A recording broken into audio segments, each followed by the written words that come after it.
नमस्कार, हिमाचल अभी-अभी.com से मैं दिव्या। पेश हैं आज के मुख्य समाचार। बंदिशों के बीच हिमाचल के बाजारों में पहुंचे लोग, आज पुलिस ज्यादा दिखी सख्त। हिमाचल में शिक्षा की मजबूती के लिए आज बजट पास करेगी केंद्र सरकार। हिमाचल के 8 जिलों में आज बारिश और आंधी की चेतावनी, ऑरेंज अलर्ट जारी। गुड़िया दुष्कर्म और हत्या मामले में दोषी नीलू को आज सुनाई जा सकती है सजा। भारत में मिले कोरोना वायरस के वेरिएंट को WHO ने बताया टेंशन वाला, 3.11 लाख नए मामले। अनंतनाग में आतंकियों और सुरक्षा बलों के बीच मुठभेड़, मारे गए 3 आतंकी। अमेरिका में 12 से 15 साल के बच्चों के लिए फाइजर बायोएनटेक की वैक्सीन के आपात उपयोग को मंजूरी। अब समाचार विस्तार से। देश व प्रदेश में बढ़ते कोरोना के मामलों को देखते हुए आप भी सुरक्षा के एहतियात उपाय जरूर करें। मास्क पहनें, सोशल डिस्टेंसिंग के लिए 2 गज दूरी है जरूरी और अपने आसपास सफाई बनाए रखें। 45 वर्ष या इससे अधिक आयु के लोग कोरोना का टीका अवश्य लगाएं। आपके स्वास्थ्य का प्रहरी, श्री बालाजी हॉस्पिटल, कांगड़ा, हिमाचल। हिमाचल में कोरोना कर्फ्यू के बीच सख्त बंदिशों का आज दूसरा दिन है। प्रदेश भर के बाजारों में आवश्यक वस्तुओं की दुकानें तय समय के अनुसार खुली और लोग खरीदारी के लिए पहुंचे। इस दौरान सब्जी व राशन की दुकानों के सामने भीड़ भी देखी गई। आज भी कई जगह पर नियम तोड़े गए। इस दौरान पुलिस भी मुस्तैद रही। सोशल डिस्टेंसिंग का पालन न करने पर कई दुकानदारों के चालान भी काटे गए। हालांकि जगह जगह पर पुलिस का पहरा है ताकि कोई नियमों का उल्लंघन ना कर सके। इसके बावजूद कुछ एक जगहों पर लोग कहां मान रहे हैं। बैंक का भी समय बदलकर सुबह 9 से दोपहर 1 बजे तक कर दिया गया है। लोग बैंकों के बाहर भी अपनी बारी का इंतजार करते देखे गए।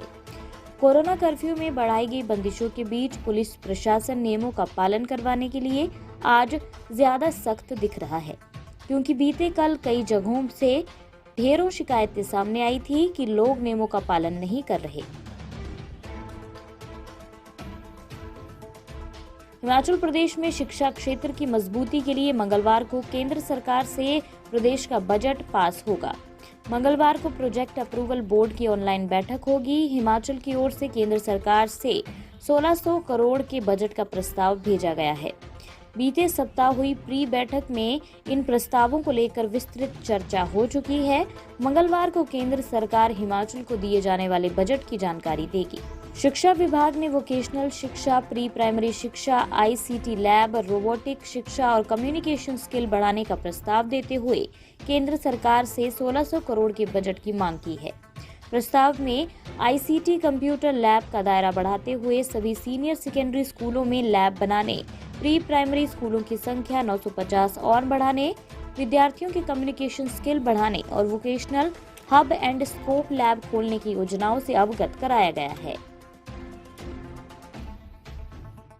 हिमाचल प्रदेश में मौसम लगातार करवट बदल रहा है। रात से बादल छाए हुए थे व कई इलाकों में सुबह की शुरुआत बारिश से हुई। मौसम विशेषज्ञों ने आज प्रदेश के 8 जिलों में बारिश की संभावना जताई है व चेतावनी भी जारी की है। 3 दिन ऐसा ही मौसम बना रह सकता है।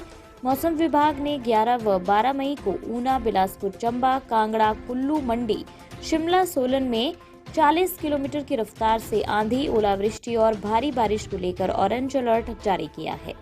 इससे कई स्थानों पर फलों व फसलों को नुकसान पहुंचने की आशंका जताई गई है।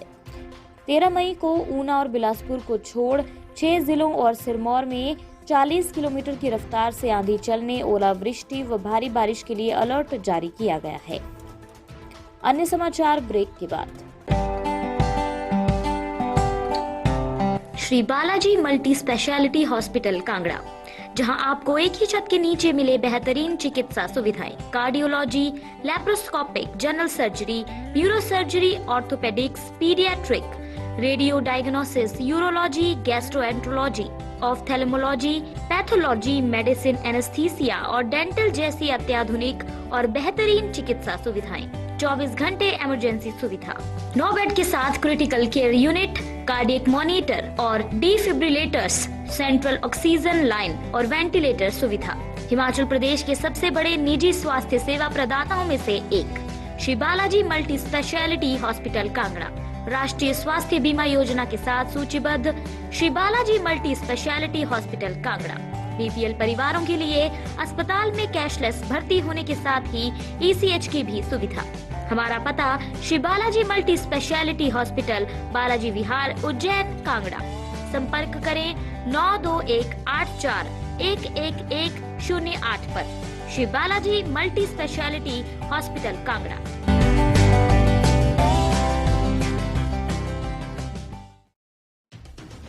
गुड़िया दुष्कर्म और हत्याकांड में अदालत नीलू को दोषी करार दे चुकी है। इस मामले में सीबीआई की विशेष अदालत में नीलू की सजा पर मंगलवार को बहस होनी है। इससे पहले सीबीआई की स्पेशल कोर्ट ने आरोपी नीलू को भारतीय दंड संहिता की धारा 376(2)(1), 376(a), 302 और पोक्सो अधिनियम की धारा 4 के तहत दोषी करार दिया है। हालांकि कोर्ट तथ्यों के आधार पर ही सजा सुनाएगा। जो धाराएं लगी है उनके अनुसार दोषी को फांसी की भी सजा हो सकती है। इसके अलावा कोर्ट उम्र कैद की सजा भी सुना सकता है। जब ये मामला अदालत के सामने आया था उस समय जिला बार एसोसिएशन ने आरोपी के पक्ष से मुकदमा नहीं लड़ने का निर्णय लिया था। पिछली सुनवाई के दौरान 4 साल पहले के इस मामले में नीलू को दोषी ठहरा देने के बाद अदालत ने कहा कि इस मामले में दोषी को सजा 11 मई को सुनाई जाएगी। विश्व स्वास्थ्य संगठन ने कोरोना की दूसरी लहर के बीच भारत में फैल रहे स्ट्रेन को टेंशन बढ़ाने वाला बताया है। WHO का कहना है कि भारत में सबसे पहले अक्टूबर में पाया गया ये वेरिएंट ज्यादा संक्रामक लग रहा है और आसानी से फैल सकता है। कोरोना पर WHO की प्रमुख मारिया वैन केरखोव के मुताबिक एक छोटे सैंपल साइज पर की गई लैब स्टडी में सामने आया है कि इस वेरिएंट B1617 पर एंटीबॉडीज का कम असर हो रहा है। केरखोव ने कहा कि मौजूदा डेटा से पता चलता है कि कोरोना की सभी वैक्सीन बीमारी को रोकने और B1617 वेरिएंट से संक्रमित लोगों की जान बचाने में असरदार है। इसी बीच देश में कोरोना संक्रमण से मौतों का सिलसिला जारी है। हालांकि पिछले 24 घंटों के दौरान कोरोना से होने वाली मौतों और संक्रमण में कुछ कमी पाई गई है। देश भर में कुल 3576 मौतें दर्ज की गई हैं।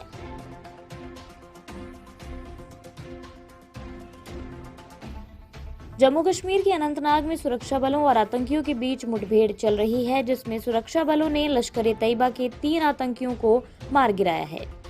इससे पहले शोपियां जिले में 6 मई को हुई मुठभेड़ में 3 आतंकी मारे गए थे। इस दौरान एक आतंकी ने आत्मसमर्पण भी किया था।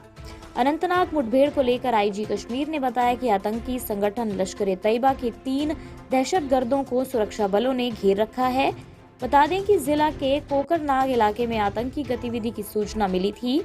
इसी के आधार पर सुरक्षा बलों की संयुक्त टीम ने इलाके की घेराबंदी कर तलाशी अभियान शुरू किया। घेरा सख्त होता देख छिपे हुए आतंकियों ने सुरक्षा बलों पर फायरिंग करनी शुरू कर दी। इसके बाद सुरक्षा बलों ने मोर्चा संभाला और 3 आतंकियों को मार गिराने में सफलता पाई। फिलहाल ऑपरेशन जारी है।